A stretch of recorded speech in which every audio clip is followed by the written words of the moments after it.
Hey, good morning. Happy Thursday. We are back. We're in the process of setting up our studio, and they're back there. So if you hear some construction going on, that's what it is. So, I thought, Rob, I thought I'd do a little something.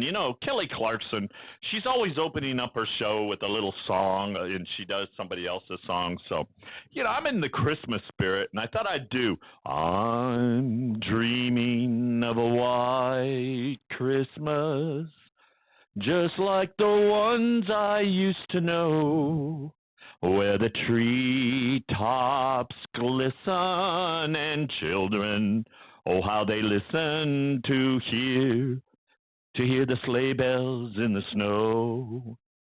Well, I'm dreaming of a white Christmas with every Christmas card I write.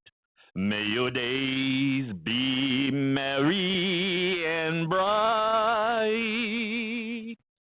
and may all your Christmases be white. I just thought I'd tear that up a little bit, get some Christmas spirit out there before I share the doom and gloom. Wow, that was really impressive, Alan. I'm wearing this because I want to hear it. This is something new. I see all these guys with their headsets on, and I thought, you know what? I'll play like Mickey Mouse for a day or two as well. Anyway, let's get right into it. I want to talk to y'all about the markets and how they're worried that the Fed is going to make the wrong mistake. And here we go. And this is, you've heard of Peter Schiff, Rob? You've heard him, Peter Schiff? Yeah. Uh-oh, you look kind of dark in there again. What did we do? It's the camera. What do we got to do? It's one of the buttons. One of the buttons. I don't know the button. I'll be gray for today. Are you sure? Because Yeah. you look kind of grayed out again. Oh my God! Once we get in that new studio, everything will be set. I mean, am I doing it? Is it just a button? Yeah, it's one of the buttons on the back. Somebody keeps fucking around or dicking around with everything. I don't know.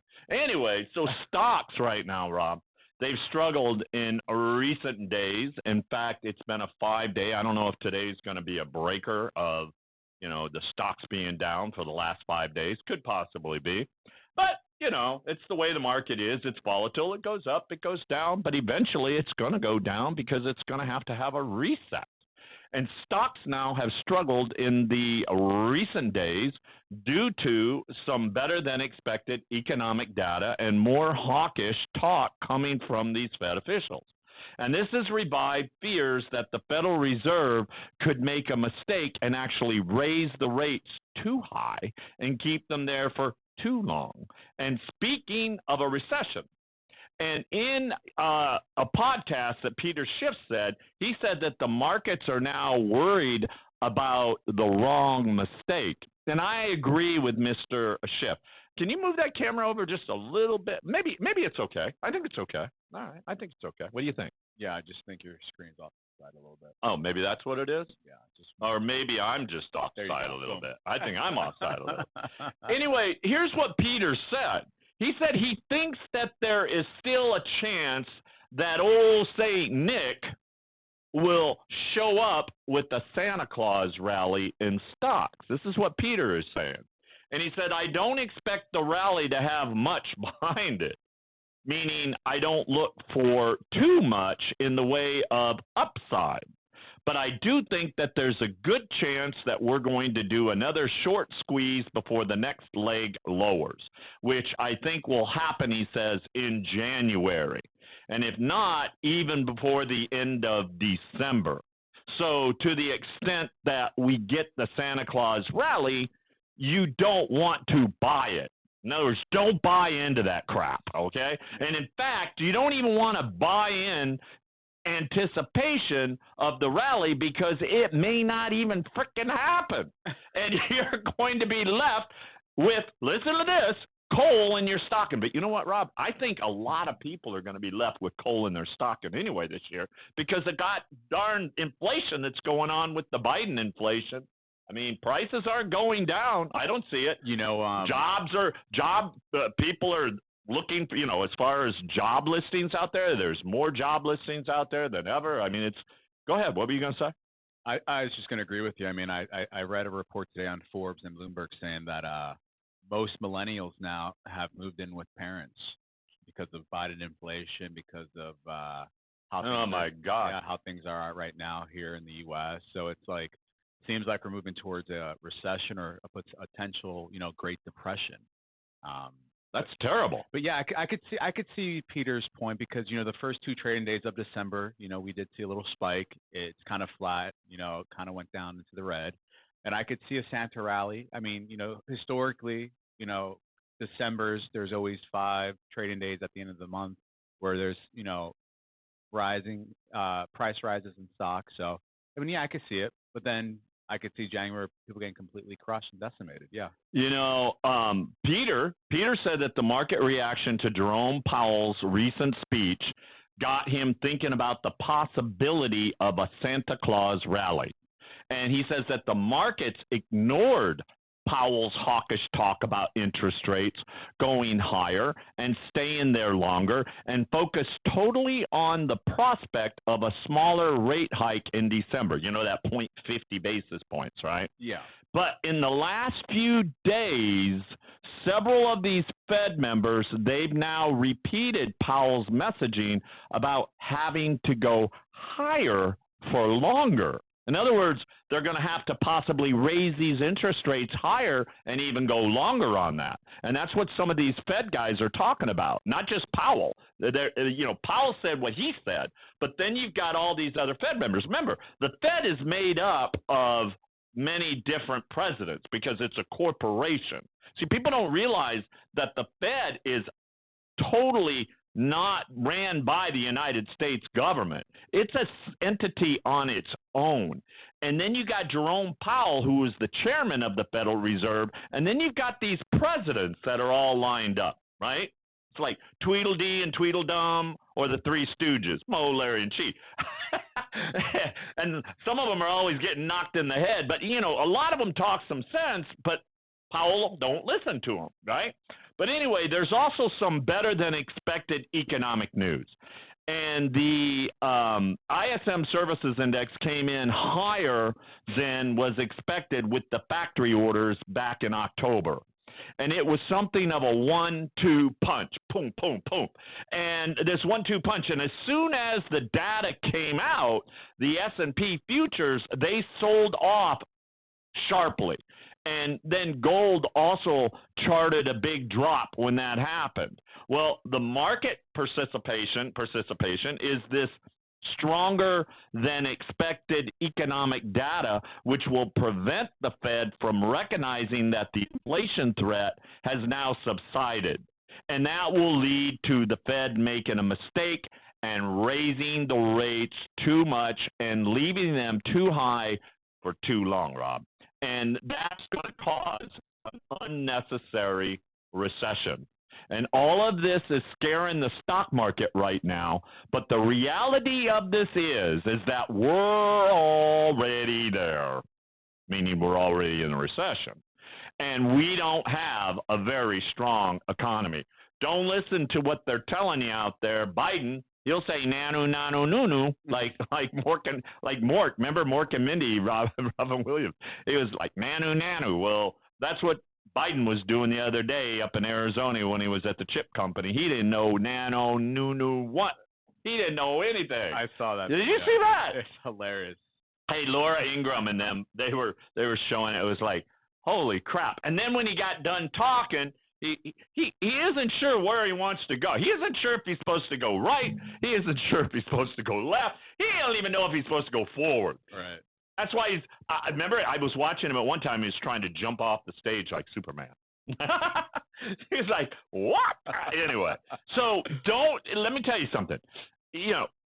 We don't expect the numbers at face value right now, and dig a little deeper and look at what's actually happening. Because if you do that with the job numbers, as we've been talking about, the job market isn't strong. And the job market is weak. Yeah, numbers aren't adding up, for sure. Like No, that's a good point you just brought up. Well, let me ask you a question. You say the numbers don't add up. Does that mean somebody's fudging the numbers? I wouldn't put it past. Because math don't lie. Remember, we talk about math don't lie. But if somebody is back there fudging the numbers, then they're lying, right? I mean, there's tons of big corporations right now laying off. I mean, we just spoke about recently those individuals who got laid off on Thanksgiving, right? Right. People are continuously getting laid off, right? So, and we'll find out tomorrow, right? Because the jobless claims come out tomorrow. Yeah. I think a lot. Well, listen. Let me share something else with you. It's not that the Fed is going to raise rates too much. It's that they're not going to raise them enough, and it's that they're going to pivot, which you talk about. We've all talked about that they're going to pivot too quickly. And it's not that the Fed is going to mistakenly believe that the economy is strong and then overestimate how high inflation will be. It's the weak economy that's going to cause inflation to grow much higher. And this is because as the economy weakens, production will decline. And as production declines, then you got all this money printing is going to expand. Make sense?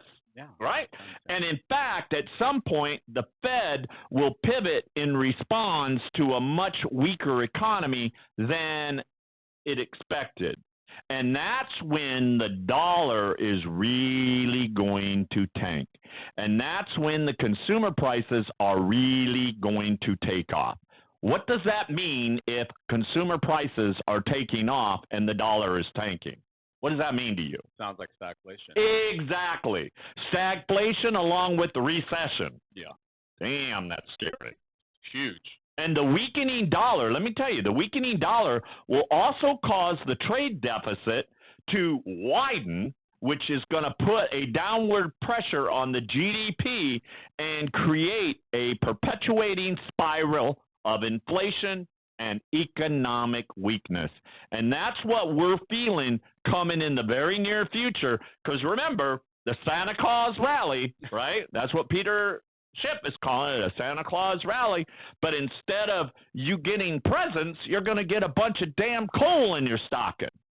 Rob, that's pretty intense. Yeah, it's pretty heavy, huh? You know, the Bank of International Settlement, I want you to share some of this. So the BIS, which a lot of people don't even know who that is, but the Bank of International Settlements, just so you know, it's actually the Bank of International for Settlements. The BIS is the central bank of all central banks. They're bigger than the Federal Reserve. So they're the ones that, you know, set the numbers, do all of this. The BIS is the guys. Well, let me tell you something. Right now, the Bank of International Settlement, and hold on to your hats, because what they're talking about is a nuclear bomb that is preparing to detonate the international currency market, also known as FX, which is the foreign exchange market. And in their quarterly report, the BIS warns that the banks and pensions have more than 80 trillion off the books. In other words, they have, like we have $66 trillion in debt. They're talking $80 trillion. So put that 60 on top of the 80, and the 80 on top of the 6, whatever. You put them together, and we got a bad world out there. What do you got to say? Yeah, I mean, the report that I read coming in from the BIS on their website states that there was 100 trillion in unaccounted FX swaps, right? Derivatives. So in other words, non-banking institutions, these are your insurance companies, primarily your pension funds, there was $100 trillion of loans unaccounted for. Jeez. Okay. Jeez. So these are private businesses, these are pension funds swapping separate currencies like euro, yen for U.S. dollars. 80% from the report of the basically $80 trillion of it was U.S. dollars, right? Now, the scary part is number one, it's unaccounted for. These are pension funds, who people have their life savings in. These are insurance companies. These are non-banking institutions, all in a position to where they're facing $80 trillion in debt. Now, what are these companies probably going to do? They're probably going to roll over the debt at a higher interest rate. What's going to happen to the middleman, right? They're going to go ahead and go belly up. They're going to collapse, right? The pension funds, these non-banking institutions, they're going to collapse. And this is going to be the great financial collapse times 100 or times 1,000 in a sense. So this is going to be worse than '08. Oh, totally. This is an $80 trillion debt bomb waiting to implode. Rob, let me explain who is the BIS. So the Bank of International Settlements, BIS, is considered the central bank to central banks, like I was saying. And the BIS mission statement is to support central banks' pursuit of monetary and financial stability through international cooperation and to act as a bank for central banks. So let me tell you what pretty much put it all together and what Rob was talking about. FX and foreign exchange and currency swaps have special accounting permissions which don't require cash that's involved recorded until it's actually settled. In other words, settlement. And the BIS estimates at least $80 trillion worth of hidden debt. Yeah. In other words, that's not on the book. It's hidden. And this is a problem because the 80 trillion plus outstanding debt obligations are recorded off the balance sheet, which is creating a blind spot for these policymakers and more than doubles the debt that's been recorded. And this $80 trillion is mostly short-term debts and totals more than combined by the U.S. Treasury bills, repo, and commercial paper markets. Putting $80 trillion into further perspective, the U.S. housing market is, are you ready for this one, is worth about $42 trillion. This is big. This is big news. So what does this mean? Well, let me share with you what this means. History may not repeat itself, but it usually rhymes with itself. And bankers don't have an excellent record of integrity and restraint.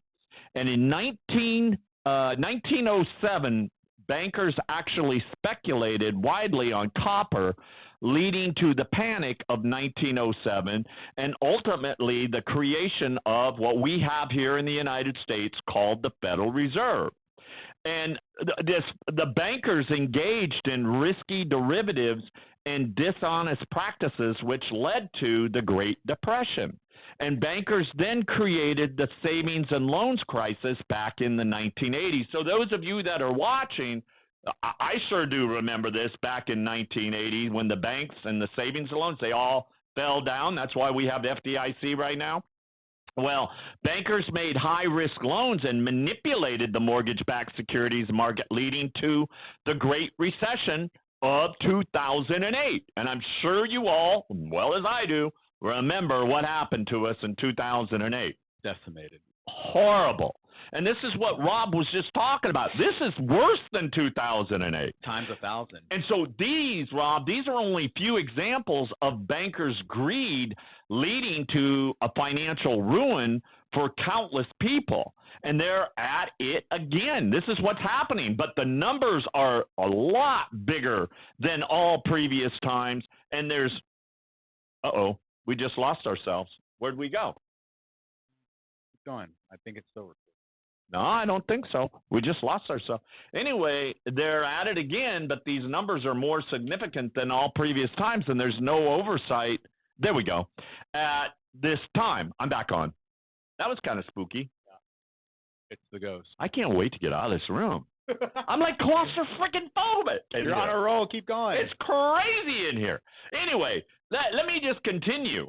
And maybe things will be different this time, because they have supercomputers and teams of analysts and the lessons of history to reel in their worst instincts. And let's hope that they're all super smart with impeccable integrity. We just lost me again. For our kids. What's going on here? Why we keep losing me? Why is the camera going out? There, I'm back on again. Dang! I keep going out, in and out. Am I hitting something? See, we're so tight in here. All these cords, I feel like I'm wrapped up in all these damn cords, and they're driving me nuts. Anyway, let me tell you something. It's what we're looking at. This is for our kids, our grandkids, and our great-grandkids. However, hope is not strategy, and it's probably not appropriate to think only good outcomes as are possible. And there are too many examples right now of questionable banker behavior in typical markets. If I really wanted to, and I should, but it would take I could blow your mind with what J.P. Morgan Chase and all these bankers, what they do and what they get away with and how they get their little fines, and that's it. And it's almost like it's their membership dues to the Securities and Exchange Commission or to the SEC. Mm-hmm. It's crazy. But they're always in front of the banking and housing committees. But remember, you got women like Maxine Waters who is waving at the guy that just robbed billions of dollars from people. And now she's not even basically bringing him in to subpoena him. She's saying, well, if he wants to come in, then we'll talk to him. This woman, I don't know how the hell anyway, I don't know how she stays in. Like, when does she go? Who votes her in? I sure don't vote for her. I don't know. But here we go. Let me tell you what the problem is. The problem is that numbers are so substantial that it would take a small number of incompetent or bad actors' transactions to actually turn the global economy into a dumpster fire covered in actual gasoline. And the current economic system shows a 30% chance of these FX swap defaults, representing at least $2.2 trillion as risk daily, Rob. And as the economic pain grows, default likelihood will also continue to grow, and one of the two significant defaults would send shock waves through the global markets, and it seems inevitable that a handful of transactions will fall apart as rates continue rising and nations try to protect their current currency positions.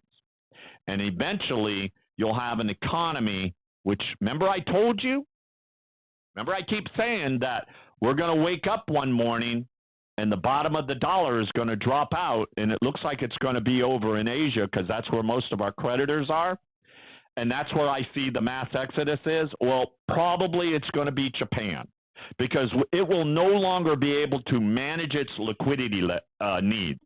And around this time, owning physical assets like precious metals will be the most important financial decision you've ever made in your entire life. I'm saying that. And the reason is that every war is fought over resources.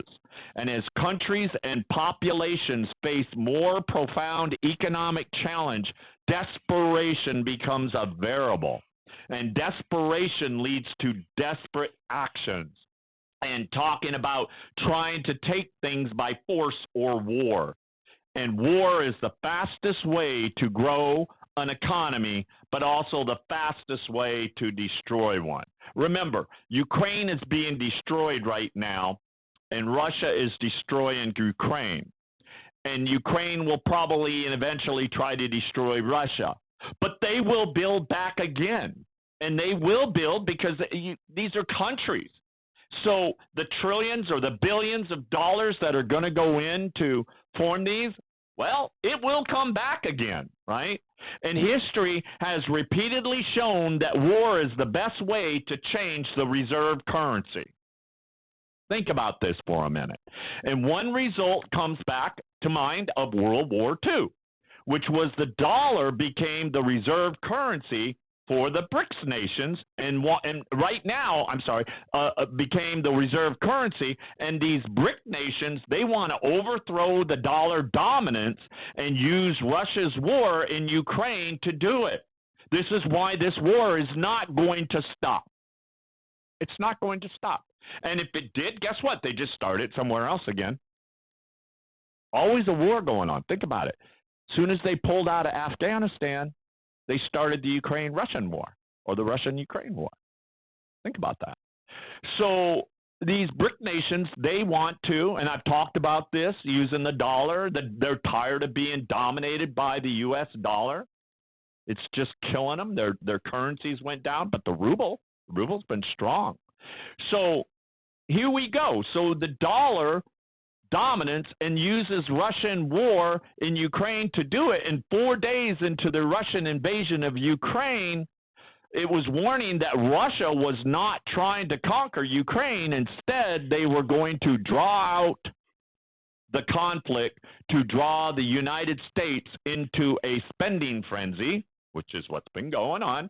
Here's $1 billion, there's $1 billion, everywhere $1 billion. Yeah, right? That's what it is. So the U.S. is into a spending frenzy to put inflation pressure on the dollar. And unfortunately, it appears I was correct when I was talking about this. So wars are expensive. They lead to debt, which for the United States means even more what, Rob? Debt. Printing, more money printing. And the U.S. may be increasingly entangled in more wars and proxy wars to defend its dominant position. And Russia is using these lessons of history, and the U.S. seems to be ignoring them. These are just facts. And when the reserve currency changes, isn't it supposed to be changing pretty soon? I know, right? That's what they say. Remember, Biden signed an executive order back on in March for December, which is just a week away from now, called the 14067, which it clearly states in that executive order that in order to remain the dominating currency, and that's exactly what it talks about, that in order for them to remain the dominating currency, that they have to come out with a digital counterpart. And remember, 2 weeks ago, there was a 2-week study, 12-day study 12-week study. 12-week study for this central bank digital currency, which they call CBDC. So when the reserve currency changes, the dollar will collapse. Sound familiar? Sure does. And a new currency will actually move in and take its place. And dollars won't be able to buy it. Remember, I've always said this, Rob, that the purchasing power of the dollar is being destroyed right in front of your face, and a lot of people aren't even paying attention to it. And they're still not. They're just not spending as many because they don't have as much anymore. Making sense? Making a lot of sense. Right? So instead, people will need something with in-strength value like real estate, commodities, or precious metals, and to purchase the currency. And in other words, they're going to need this. Since most people won't want to give up their house or store oil in their garage, meaning the commodities, precious metals is the best option for you to buy the new currency. People say, well, how am I going to take a coin down to the store and change it for a loaf of bread? Well, James, Bob, Sam, Frank, whoever you are, Lois, Gail, Mary, Sue, Lakeisha, whoever you are out there, guess what? You don't. You exchange it for more value later on. And that's what I've been talking about for the longest time. So you want to have precious metals because you exchange it for more value later on. I mean, this is exactly why we see central banks buying more gold than they've ever had. I think more recently in the fourth quarter, the central banks have purchased more gold since 1974, because they understand that eventually, when we're all trapped and forced to use central bank digital currency or whatever name they give it, the Fed coin, the digital dollar, whatever, right? Yeah. These central banks want to exchange their gold at a higher rate when they convert back over. Exactly. And that's what I'm talking about. That's why I'm saying, since most people won't want to give up their house or store oil in their garage, right? Precious metals is the way to go because it's the best option to buy the new currency. And my question, and this is one that the World Gold Council put out there last week, are you using the lessons that I'm giving you right now? Are you using the lessons of history, or are you ignoring them? Will you be prepared when history rhymes again? Call us at 800-753-8534, 800-753-8534, or 323-380-5485. I guess Romeo hears me. He's ready to climb out. Hey, there is some good news as well, Rob. The Griner family is going to have a great Christmas this year because the vape smoking basketball star, I don't know her first name, but Ms. Griner and her lover or her wife, they're going to be reunited again. And that's a great story that Russia, but here's the thing, they're getting one of our big smugglers, the one that we captured from Russia. They're exchanging them, from what I understand, with to take this Miss Griner. Is that true? That's what I hear. I mean, I think they're Brittany Griner. That's her name. I had to look it up here. I mean, well, I'm glad because nobody needs to be put in a detention camp. But what about the Marine Paul Whelan, who is he still over there? He serves our country. He's for America, but Brittany Griner, who completely says she hates America. Just they did a trade for. Wait, she said she hated America? Yeah, Brittany hates America. She's all about that. She. I mean, even on her platform, she's talked about how she has this disdain for America and the people in America. And they trade. Yeah, Whalen is still over there. He's been there longer than she has, right? Yeah. In fact, I heard he's a Marine. Here's what I heard. I heard that he got moved out of the camp and moved. Well, first of all, I heard that he's in a hospital somewhere. That the U.S. Embassy keeps in touch every day is what I heard in the grapevine, and that he's no longer in a detention camp, that they moved him to a hospital, but nobody knows where he's at in the hospital. Yeah. I haven't heard the latest of the news, but that's sad. Yeah, that's sad. And they let they let this arms dealer who was probably working with the United States. I don't know. There are so many things out there and corruption with our government and different things that we don't even know about, right? I was thinking about this. Russia hides things a lot from their own people, right? Well, the United States does the same thing to us. I mean, heck, they're talking about how there's aliens from another planet walking up, and the United States hides it from us. I don't know. I don't know if it's true or not. I mean, God created us. He could have created an alien as well. I know we got a bunch of damn aliens crossing the border still right now. And I heard that Biden doesn't even, consider it a big thing. It's like it's not on the top of it. He doesn't have any concern over aliens crossing over our border right now. It's like no concern to him at all. But yet you've got people that are coming across the border that are dying in these trucks, in these tractor trailer trucks. You've got these ones that are coming over across the border that are literally bringing kids over here to be used for prostitution and other sources of vulgar ways to do things. It's just insane.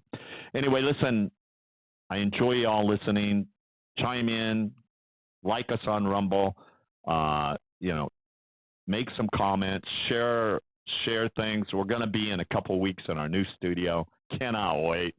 It's looking pretty good over there. I wish I could take the cameras, but I'd be afraid I'd disconnect every damn thing here. Hell, I was disconnected twice while we're talking to you. Anyway, hey, Rob, double shots are pretty good for me in the morning. Oh, yeah. It gets my tongue loose. There you go. Yeah. So maybe I'll sing another song tomorrow. Maybe I'll sing Silent Night. There you go. Yeah, I'm pretty good at that one, too. I was actually in a choir when I was a kid. Romeo just listens to me. Anyway, enough of me. Take care. Be safe. God